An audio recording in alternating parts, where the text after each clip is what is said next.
खुशामदीद, खैर मकदम और वेलकम है आप सभी सामईन व नाज़रीन का आपके अपने ही पसंदीदा यूट्यूब चैनल रिजवान ज़हीर पर। आज की इस वीडियो में आप सबों को मानो यानी मौलाना आज़ाद नेशनल उर्दू यूनिवर्सिटी की हॉस्टल से रिलेटेड तमाम चीज़ों को बताऊंगा, क्योंकि मानो ने हॉस्टल के लिए फॉर्म अप्लाई का डेट और किस तरीके से फॉर्म अप्लाई करेंगे उसकी नोटिफिकेशन जारी कर दिया है। तो उसी चीज़ को हम बिल्कुल डिटेल्स में इस वीडियो में जानेंगे, यानी कि हॉस्टल फॉर्म कैसे अप्लाई करेंगे, उसके लिए आपको किन चीज़ों पर ध्यान रखना है, कैसी गलतियों से बचना है, फ्रेशर या फिर ओल्ड स्टूडेंट्स के लिए क्या है सिस्टम, और फिर पॉइंटिंग्स यानी कि आपको किस बेस पर हॉस्टल अलाउड होगा।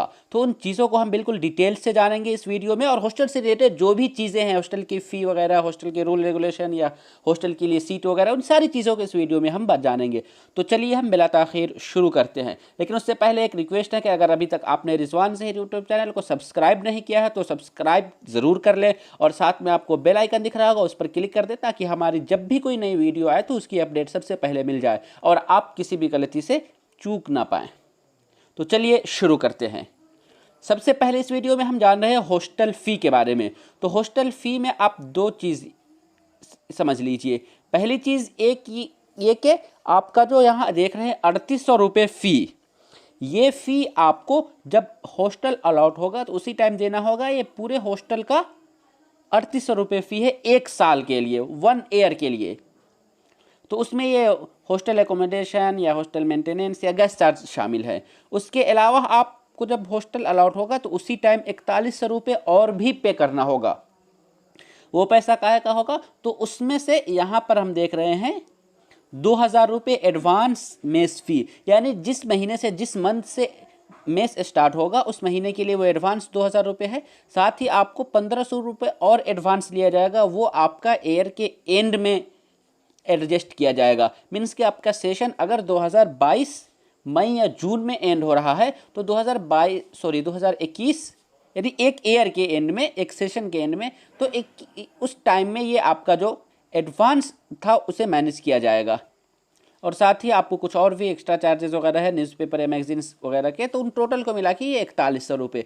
तो हम ये समझ लें कि 4100 रुपये में से हमारा जो 1500 रुपये है वो आपका बिल्कुल एंड में आपका जो हिसाब किताब होगा उसमें उसको बराबर किया जाएगा। तो हम क्या समझे? सबसे पहली चीज़ कि जब हॉस्टल अलाउट होगा तो उस समय हमको 3800 रुपये हॉस्टल फ़ी देना है, और साथ ही साथ हमें 4100 रुपये और भी देना है, जिसमें से 1500 हमारा डिपॉजिट मनी है जो कि एंड में मेंशन होगा, और 2000 रुपये हमारा यानी फर्स्ट जब जिस महीने से हॉस्टल स्टार्ट होगा, मेस स्टार्ट, उसका मेस बिल है। तो चलिए फ़ी के बारे में तो हम समझ गए, आगे हम बढ़ते हैं। थोड़ा सा और इन्फॉर्मेशन है, इस इन्फॉर्मेशन को हमने पिछले वीडियो में बताया था, अगर आपने नहीं देखे तो उस वीडियो को ज़रूर देख लीजिए। इसमें क्या है कि मानो में कुल 6 हॉस्टल हैं, जिनमें से 4 बॉयज़ के लिए है और 2 गर्ल्स के लिए है। किस हॉस्टल में कितनी सीटें हैं वो भी आप यहाँ पर देख लीजिए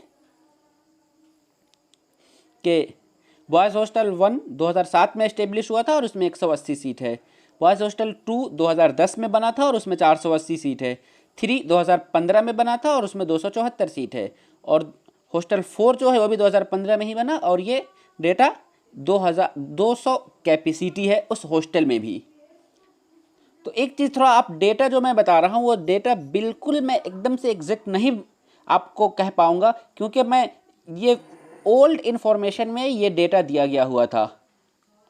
अगर आप इस न्यू सेशन में इस सीटों में कम या ज़्यादती हुई है तो उसके लिए थोड़ा सा इसमें कुछ बदलाव हो सकते हैं, क्योंकि हमने ऑफिस से इस बारे में कंफर्म करने की कोशिश की, लेकिन मुझे वहाँ से पॉजिटिव रिस्पांस नहीं मिला। वो लोग मुझे सही से इन्फॉर्मेशन नहीं दे पा रहे थे, इस वजह से मैं क्लियर नहीं कर पाऊँगा। लेकिन हाँ, इससे पहले जो नोटिफिकेशन दिखाया गया था उस नोटिफिकेशन में ये डेटा मेंशन था कि इस हॉस्टल के लिए इतनी सीट हैं, इस वजह से मैंने यहाँ पे उसे शामिल किया है। उसी तरीके से जो गर्ल्स हॉस्टल है, हॉस्टल 1 2008 में बना, उसमें 170 सीट हैं, और गुलजार गर्ल्स हॉस्टल या फिर सेकेंड गर्ल्स हॉस्टल वो 2015 में बना, उसमें 500 सीट है। एक चीज़ और आप लोग यहाँ याद रखिएगा कि हम ऊपर जो आपको फ़ी बताया था वो तो आपका ईयरली फ़ी था, बाकी आपको पर मंथ फ़ी पे करना होता है, और वो फ़ी होगा आपके फूड का, यानी मेस का, जो आप खाएंगे। तो बॉयज़ हॉस्टल के लिए हर महीने लगभग 2000 के आसपास बिल आता है और गर्ल्स हॉस्टल के लिए हर महीने लगभग 1500 रुपये फ़ी आता है। और ये चीज़ याद रखिए कि ये फ़ी आपका जो मेस बिल है जब आपका मेस स्टार्ट रहेगा तभी लगेगा। मीन्स कि अगर आप कभी घर चले आ रहे हैं किसी महीने में, आप 15 दिन ही में मेस स्टार्ट करा हुए हैं, 15 दिन ही मेस में आपने खाना खाया, तो आपका ये 1500 ना आके बल्कि 15 दिन का ही जो बिल बनेगा वो बिल आएगा। जितने दिनों तक आप खाना खाएंगे उतने दिनों का बिल आएगा।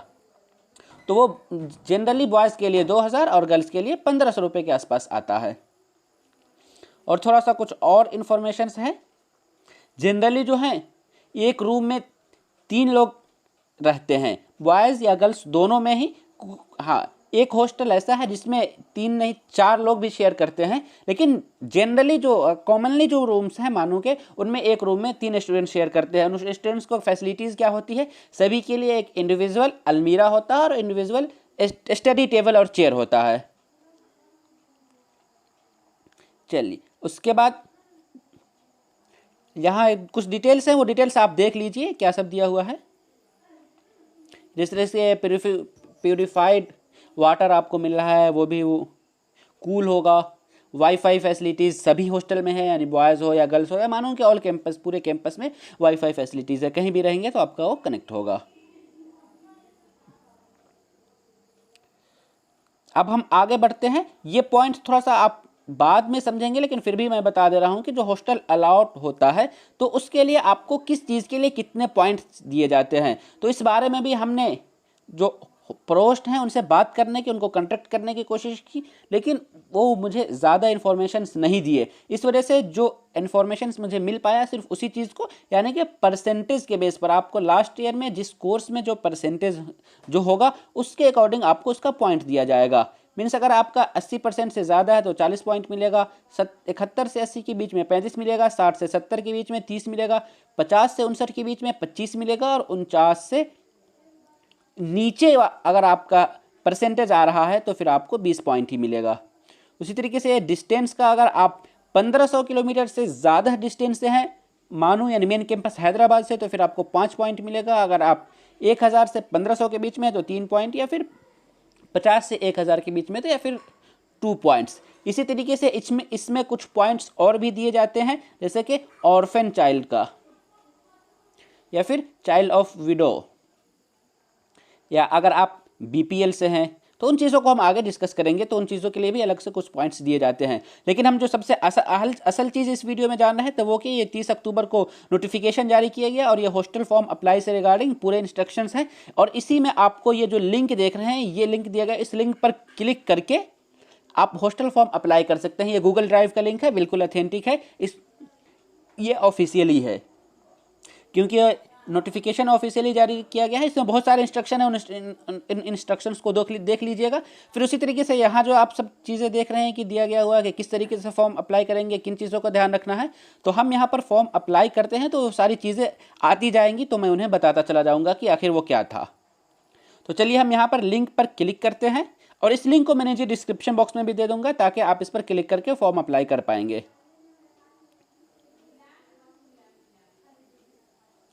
में ये हमारा लिंक अब ओपन हो रहा है। ये देखिए, अब हमारा ये गूगल ड्राइव का लिंक ओपन हो गया है। इसी लिंक के थ्रू हमें हॉस्टल के लिए फॉर्म अप्लाई करना है। इसमें कुछ इंस्ट्रक्शंस दिए गए हुए हैं। यहाँ पर आपका ईमेल आईडी दिया गया होगा। जिस ईमेल आईडी से आप फॉर्म अप्लाई करेंगे वो ईमेल आईडी उनके लिए वो आप एज ए रिकॉर्ड वो सेव करेंगे।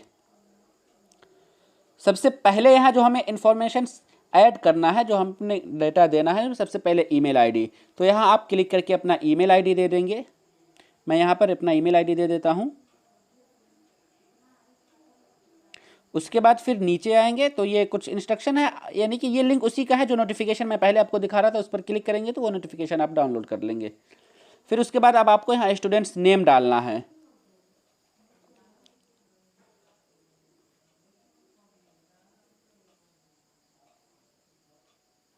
चलिए, स्टूडेंट्स नेम डालने के बाद स्टूडेंट्स का जो मोबाइल नंबर है उस मोबाइल नंबर को डालना है। मैं यहाँ पर अपना मोबाइल नंबर डाल देता हूँ।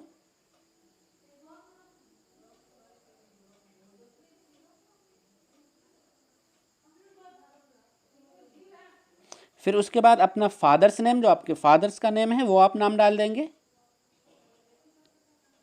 मैं यहाँ पे शॉर्ट में डाल देता हूँ। आप लेकिन शॉर्ट में नहीं डालिएगा ये, क्योंकि एज ए प्रैक्टिस मेरा है, इस वजह से मैं शॉर्ट में डाल रहा हूँ। आपका जो कंप्लीट नेम होगा वही डालिएगा आप। फिर उसके बाद गार्जियन मोबाइल नंबर, आपके जो गार्जियन का जो मोबाइल नंबर होगा उस मोबाइल नंबर को आप यहाँ पर कुछ डालेंगे। मैं यहाँ पर सीधे सिंपली कुछ डाल देता हूँ। चलिए मैं अपना ही नंबर फिर से दोबारा डाल दे रहा हूँ।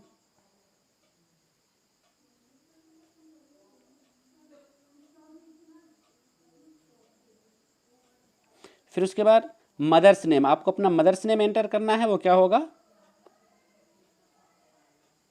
मैं भी इसे शॉर्ट में डाल रहा हूँ, लेकिन आप शॉर्ट में मत डालिएगा, जो फुल होगा आप वही डालिएगा। फिर उसके बाद आपको जेंडर सेलेक्ट कर लेना है। जस्ट उसके बाद आप किस कोर्स में अभी फ़िलहाल हैं या फिर एडमिशन लिए हैं। अगर आप पिछले साल एडमिशन आपका बीए में हुआ था तो बीए में सेलेक्ट करेंगे, या बीएड में था तो बीएड में करेंगे, या फिर इस साल आप जिस कोर्स में एडमिशन ले रहे हैं उस कोर्स को यहाँ पर सेलेक्ट कर देंगे। तो मैं यहाँ पे बीएड कर लेता हूँ। फिर उसके बाद यहाँ सब्जेक्ट का मेंशन है, नहीं किस सब्जेक्ट से आप करते हैं। अगर लेकिन ये स्पेशली बीए बीएससी स्टूडेंट्स के लिए है, वो ज़रूर चूज़ करेंगे कि उनका एडमिशन किस सब्जेक्ट से हुआ है। अदर्स कोर्स वाले जो हैं वो अगर सब्जेक्ट उसमें वो अपना कोर्स ही सिलेक्ट कर लेंगे। जैसे मैं यहाँ पर क्लिक करता हूँ तो ये सारा कोर्स वगैरह आ गया। बीएड वाले क्या करेंगे, तो बीएड वाले सिंपली ये एजुकेशन पे क्लिक कर देंगे। लेकिन जो बीए या बीएससी वगैरह में है तो वो बीए किस सब्जेक्ट से कर रहे हैं वो सब्जेक्ट अपना डाल देंगे। या फिर यहाँ एलिमेंट्री एजुकेशन यानी डिप्लोमा है तो ये डीएलएड वाले डालेंगे।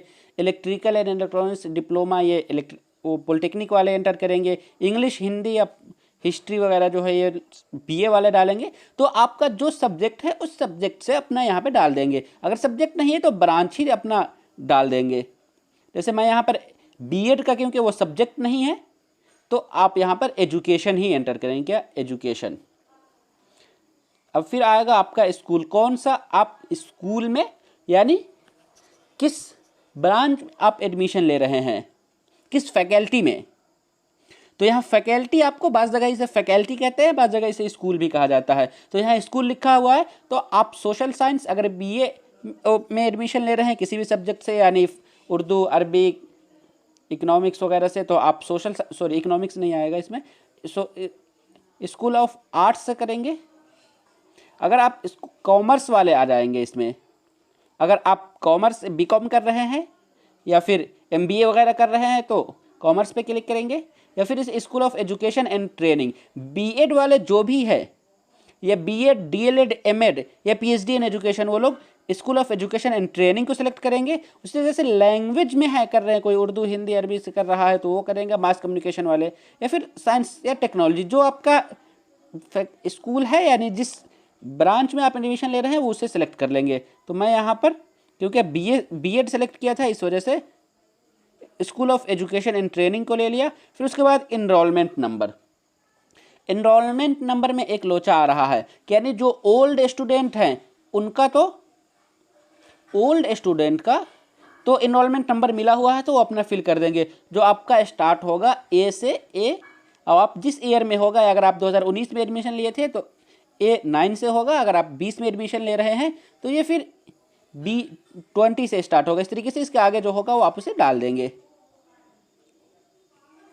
लेकिन जो नए स्टूडेंट्स हैं जिन्होंने एडमिशन ले लिया है या अभी उनका एडमिशन होने वाला है, वो लोग अभी थोड़ा सा इंतज़ार करें, क्योंकि जब तक आपका एनरोलमेंट नंबर नहीं आता है तब तक आप इस फॉर्म को फिलअप नहीं कर पाते हैं। तो जो लोग एडमिशन का इंतज़ार कर रहे हैं वो उनके एडमिशन होने के बाद जब उनका एनरोलमेंट नंबर आएगा तब वो लोग इस हॉस्टल के फॉर्म को फिलअप करेंगे। बट उम्मीद है कि जल्द ही आपका एनरोलमेंट नंबर भी आ जाएगा। जिन लोगों का एडमिशन हो चुका है उनका तो इसी हफ्ते एनरोलमेंट नंबर आ जाएगा, और जिन लोगों का एडमिशन अभी नहीं हुआ है तो उन लोगों का एडमिशन होने के एक हफ्ते के अंदर ही एनरोलमेंट नंबर आ जाएगा। और अब यहाँ पर आगे जो हम यहाँ पर चलिए हम चूज़ कर लेते हैं, अपना एनरोलमेंट नंबर डाल लेते हैं।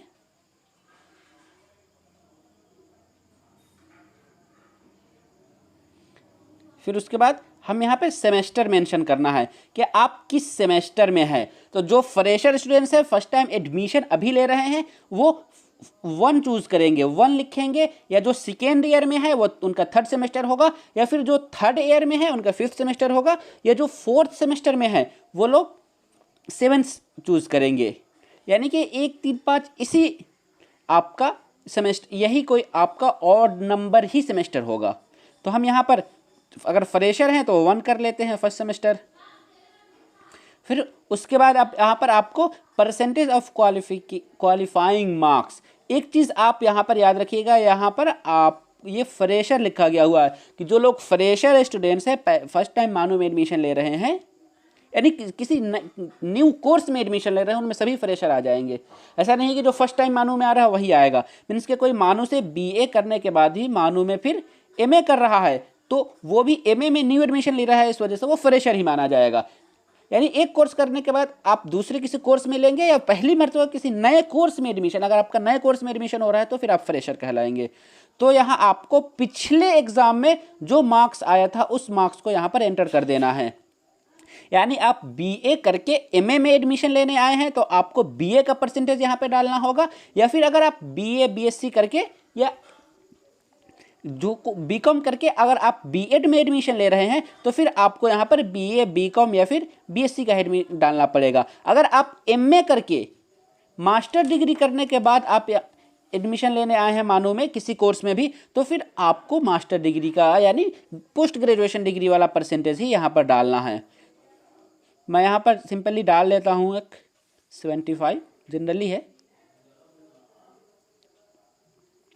अब उसके बाद ये आया आपका बोनाफाइड स्टूडेंट्स के लिए, यानी जो ओल्ड स्टूडेंट्स, ऐसे स्टूडेंट जो पिछली बार जिन्होंने एडमिशन लिया था पिछले साल या उससे पिछले साल और उन्हें अब तक हॉस्टल नहीं मिल पाया था। जिन्हें हॉस्टल मिल चुका है उन्हें तो ये फॉर्म बिल्कुल नहीं फॉर्म फिलअप करना है। जिन लोगों को हॉस्टल नहीं मिला है उनके लिए ये फॉर्म है। तो इस फॉर्म में एक चीज़ जो मानो के ओल्ड स्टूडेंट्स हैं यानी फर्स्ट सेकेंड या 3rd ईयर के स्टूडेंट्स हैं, उनको कहा गया है कि आपको मार्क्स का CGPA ना डाल करके परसेंटेज डालना है। क्या? परसेंटेज। बिल्कुल CGPA एकदम भूल कर भी नहीं डालना है, नहीं तो फॉर्म आपका रिजेक्ट हो सकता है। तो परसेंटेज कितना? परसेंटेज 2 अंक में। मीन्स कि CGPA तो आपका सिर्फ सिंगल 1 डिजिट होता है, लेकिन जैसे आप में अगर CGPA डालेंगे 7.8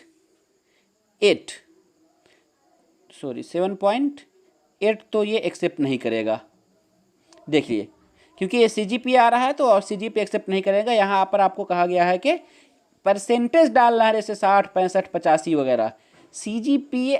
और एक और चीज़, जो मानो के ओल्ड स्टूडेंट्स हैं उन्हें परसेंटेज को डायरेक्टली CGPA से कन्वर्ट नहीं करना है। यानी CGPA अगर आपका 7.8 है तो मानो के अक्सर स्टूडेंट्स क्या करते हैं कि उसको 10 से मल्टीप्लाई कर देंगे, और तो ये 7.8 है तो ये सीधे 78% आ जाएगा। तो ऐसा नहीं करना है, बल्कि आप देख लीजिए यहाँ आपको एक ये लिंक दिया गया हुआ है, मानो coe.in UMS रिजल्ट मार्कशीट। यानी जब जो मानो के स्टूडेंट्स उस चीज़ को समझ रहे हैं कि वो अपना रिजल्ट देखते हैं, तो उन्हें दो तरीके से अपना रिजल्ट देखने का ऑप्शन आता है, एक ग्रेडिंग पॉइंट का और दूसरा एब्सोल्यूट मार्क्स का। उन्हें उनका एब्सोल्यूट मार्क्स बताया जाता है। तो आपका जो एब्सोल्यूट मार्क्स है उसका परसेंटेज निकाल कर डालना है। जितने आपके टोटल मार्क्स आ रहे हैं, मान लीजिए कि आपके 350 मार्क्स आ रहे हैं, तो इनका जो पेपर है और आपके कितने पेपर थे एग्ज़ाम में 5 पेपर यानी 500 का था, तो 500 में 350 का आपको बिल्कुल परसेंटेज निकालना है। ऐसा नहीं करना है कि CGPA जो है उसको 10 से मल्टीप्लाई या फिर किसी और नंबर से मल्टीप्लाई, बल्कि आप अपना एब्सोल्यूट मार्क्स देखिए, वो आपके मार्कशीट में दिख जाएगा, उसका परसेंटेज यहाँ पर डालना है। इस बात जो लोग मानो कि ओल्ड स्टूडेंट है, इस बात को बिल्कुल ध्यान रखना, नहीं तो फिर उनके हॉस्टल में फिर से प्रॉब्लम आ सकती है। तो हम यहाँ पर इसको परसेंटेज में कर लेते हैं, 75 ही यहाँ पर रखने देते हैं। उसके बाद आपको अपना एड्रेस डालना है, होम टाउन या विलेज, आप जहाँ से बिलोंग्स करते हैं उस जगह को आप नाम डाल लेंगे। यहाँ पर हम सिंपली हैदराबाद ही कर लेते हैं, लेकिन आप जिस जगह से बिलोंग्स करते हैं एड्रेस में अपनी जगह का नाम लिखेंगे। स्टेट आप चूज़ करेंगे, आप किस स्टेट से बिलोंग्स करते हैं, तो हैदराबाद तेलंगाना में आता है, तो हम तेलंगाना में, आप बिहार से हैं तो बिहार, यूपी से यूपी, झारखंड या जिस स्टेट से आप बिलोंग्स करते हैं वो स्टेट आप यहाँ पर डालेंगे। नियरली रेलवे स्टेशन, यानी आपके घर से नज़दीकी रेलवे स्टेशन कौन है, उस स्टेशन का यहाँ पर आपको नाम डालना है। आपका कहाँ, किस, आपके घर से सबसे नज़दीक रेलवे स्टेशन कौन है, वो आपका डिस्ट्रिक्ट हो सकता है या नज़दीक में जो भी होगा आप उसे डाल दीजिएगा। तो हम यहाँ पर सिंपली एक आपको समझने के लिए सिकंदराबाद डाल देता हूँ।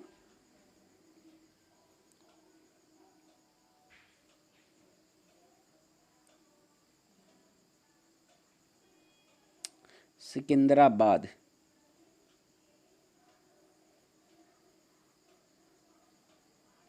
चलिए थोड़ा सा टाइपिंग मिस्टेक है तो कोई बात नहीं, रहने दीजिए उसको। डिस्टेंस फ्रॉम होम, अब यहाँ एक आपको आपके घर से मानो हेड क्वार्टर यानी मेन कैंपस का डिस्टेंस क्या है, वो डिस्टेंस आपको डालना है।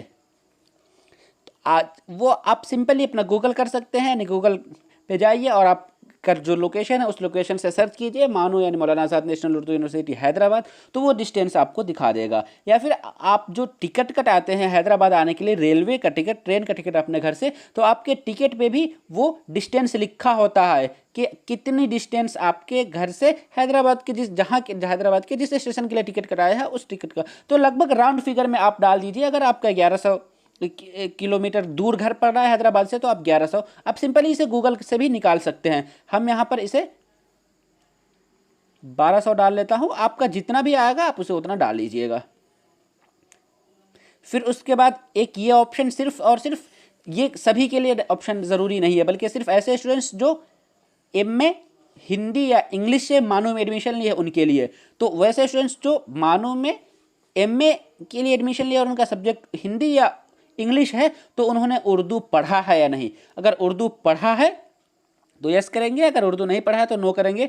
अदर स्टूडेंट्स जो किसी और सब्जेक्ट से किसी और कोर्स में एडमिशन लिए हैं वो इस ऑप्शन को इग्नोर करेंगे, वो उन्हें इसे फिल करने की ज़रूरत नहीं है। फिर उसी तरीके से ये है कि हाँ, ये भी सिर्फ और सिर्फ हिंदी एंड इंग्लिश से एमए करने वाले स्टूडेंट्स के लिए है कि उन्होंने उर्दू सर्टिफिकेट कोर्स किया है कि नहीं। अगर किया है तो यस करेंगे, नहीं तो नो करेंगे, और अदर स्टूडेंट्स इसको इग्नोर करेंगे, उसके लिए इन्हें कुछ नहीं करना है। फिर उसके बाद कैटेगरी चूज़ करना है कि आप किस कैटेगरी से बिलोंग्स करते हैं। तो आइए आप यहाँ पर देख रहे हैं कि जनरल कैटेगरी, SC ST या फिर PWD है। मीन्स के अगर आपको मानो में सिर्फ और सिर्फ SC ST या PWD स्टूडेंट्स को ही हॉस्टल में अहमियत दी जाती है, यानी हॉस्टल में उनके लिए एक्स्ट्रा पॉइंट दिया जाता है। अगर आप OBC कैटेगरी से बिलोंग्स करते हैं या फिर EWS कैटेगरी से बिलोंग्स करते हैं तो फिर आप क्या होगा, आप जनरल में ही आएंगे। आप यहाँ पे हॉस्टल फी अप्लाई करते वक्त OBC या EWS कैटेगरी के स्टूडेंट्स भी जनरल ही सिलेक्ट करेंगे, क्योंकि हॉस्टल जो अलाउट किया जाता है उसमें OBC या EWS के लिए कोई स्पेशल कोटा नहीं है, उसको कोई स्पेशल बेनिफिट नहीं मिलेगा। तो इस चीज़ को याद रखिए, समझ लीजिए। हम यहाँ जनरल कर देते हैं।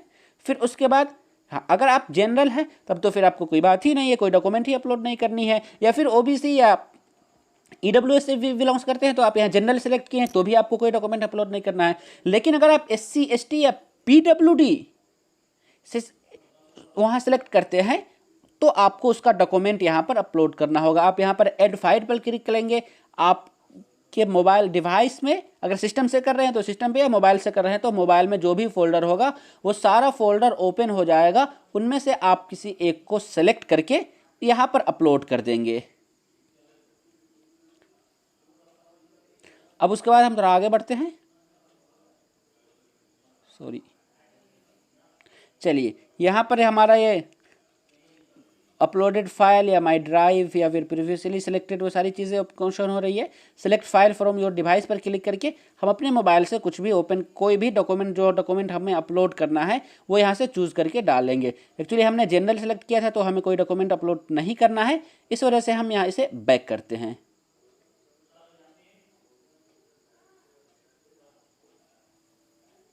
चलिए कैंसिल कर देते हैं इसे, यहाँ से कट कर दिए।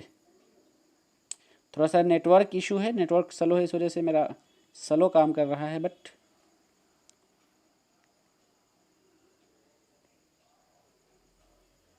सॉरी, हम फिर से आ जाते हैं वहीं पे जहाँ तक हमने फॉर्म फिलअप किया था, वहाँ पे हम ओपन करते हैं। ये क्या हो गया?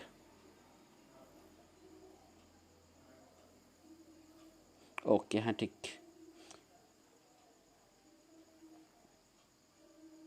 चलिए थोड़ा अब हम जल्दी में करते हैं, बहुत ज़्यादा हमने टाइम ले लिया था।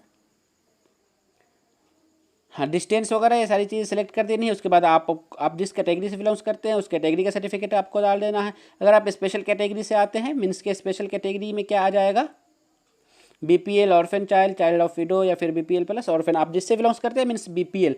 अगर आपके बीपीएल में एक चीज़ याद रखें कि अगर आपके पास बीपीएल बना हुआ है और वो 2020 तक वैलिड है, तभी आप बीपीएल सेलेक्ट करेंगे। अदरवाइज अगर आपके पास बीपीएल नहीं है तो फिर आप बीपीएल नहीं करेंगे, क्योंकि बीपीएल का बेनिफिट नहीं मिलेगा। अगर आप बीपीएल सेलेक्ट करते हैं तो फिर आपको बीपीएल का सर्टिफिकेट सर्टिफिकेट कहते हैं, बीपीएल जो कार्ड होता है वो ओरिजिनल कार्ड आपको वहाँ हैदराबाद में हॉस्टल अलॉटमेंट के टाइम दिखानी पड़ेगी।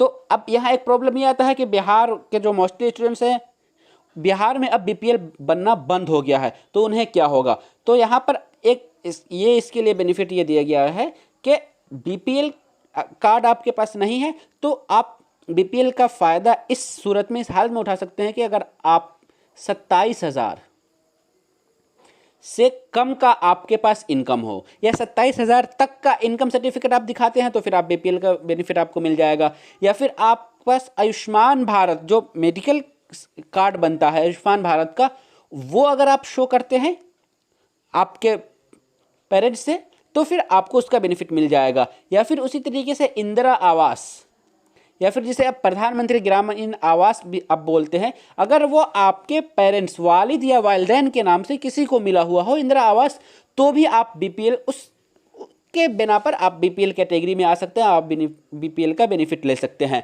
या एक और सूरत है कि उज्ज्वला योजना जो गैस जो दिया जाता है, अगर आपके घर में वो उज्ज्वला योजना वाला गैस सिलेंडर है, गैस मिला हुआ है, तो फिर आपको बीपीएल का बेनिफिट मिल जाएगा। यानी 3 सूरत में अगर आपके पास बीपीएल कार्ड है तब तो ठीक है, बीपीएल कार्ड नहीं है तो उज्ज्वला योजना या फिर आयुष्मान भारत या फिर इंदिरा आवास या ग्रामीण आवास, उन तीनों में से किसी एक में भी अगर आप बिलोंग्स करते हैं, अगर आप उसका बेनिफिट मिला हुआ है तो फिर बीपीएल ले सकते हैं। उसी तरीके से यहाँ ऑर्फन है, ऑर्फन मतलब आपके वालिदैन, आपके माँ और बाप दोनों का इंतकाल हो चुका है तो आप ऑर्फन में आएंगे। यहाँ ऑर्फन सेलेक्ट करेंगे तो आपको दोनों का सर्टिफिकेट दिखाना पड़ेगा। लेकिन अगर आप चाइल्ड ऑफ विडो, सिर्फ आपके फादर का इंतकाल हुआ है तो आप इसे सेलेक्ट करेंगे और आपको उन्हीं का सर्टिफिकेट दिखाना पड़ेगा। लेकिन यहाँ एक और जो तीसरा ऑप्शन है वो है बीपीएल प्लस ऑर्फन या चाइल्ड ऑफ विडो। तो आप अगर तीनों आप पर फॉलो होता है तो फिर आप तीनों सेलेक्ट करेंगे, या फिर आपको ऊपर सिंगल वाला जो आ रहा था, अगर आप किसी से बिलोंग्स नहीं करते हैं तो फिर आप नन को सेलेक्ट कर देंगे। क्या? नन करेंगे। फिर जस्ट उसके बाद यहाँ स्पेशल कैटेगरी अगर आपने सेलेक्ट किया है तो उसका डॉक्यूमेंट भी यहाँ आपको अपलोड करना है। और लास्टली आपको क्या एक और चीज़ पूछा गया है कि क्या आप मानो से आपने कोई पोस्ट ग्रेजुएट कोर्स किया है, मीन्स के एमए किया है, एमएससी किया है, एमएड किया है, तो उसे सेलेक्ट करेंगे, यस या नो कर देंगे। हम यहाँ पर नो कर लेते हैं। फिर उसके बाद हाँ, you receiving any scholarship of with HRA benefit, अगर आपको कोई स्कॉलरशिप मिला हुआ है तो फिर आप उसे सेलेक्ट करेंगे। ये HRA बेनिफिट थोड़ा सा अलग है, यानी यूजीसी स्टूडेंट्स जो लोग रिसर्च वगैरह करते हैं उन्हें दिया जाता है। सिंपल जो हमारा मोमा या एनएसपी वगैरह या स्टेट गवर्नमेंट वाला HRA बेनिफिट नहीं है, ये हायर एजुकेशन वालों के लिए यूजीसी की तरफ से जो रिसर्च वगैरह किया जाता है, अगर आप वो सिर्फ PhD वालों के लिए लागू होता है, दूसरों के लिए नहीं होगा। तो नो कर देंगे इसे हम। Just any disciplinary action was taken against you, यानी मानो की तरफ से आपके ऊपर कोई एक्शन लिया गया है आपके डिसिप्लिन के रिगार्डिंग, तो आप उसे यस करेंगे। पहले यानी कि जो ओल्ड स्टूडेंट्स ऐसे थे जिन पर कभी एक्शन लिया गया हो एडमिनिस्ट्रेशन की तरफ से किसी गलती की वजह से, तो आप उसे यस करेंगे। नए स्टूडेंट्स हैं वो सारे नो कर देंगे, या फिर आप पर कोई क्लेम नहीं तो आप नो कर देंगे। फिर यहाँ पर आपको अपना फुल एड्रेस लिख देना है, क्या आप कहाँ से बिलोंग्स करते हैं और आपका कंप्लीट एड्रेस जो सिंपली हम लिखते हैं वो सारी चीज़ें यहाँ पर हम लिखेंगे, और साथ में पिन कोड ज़रूर एंटर करेंगे।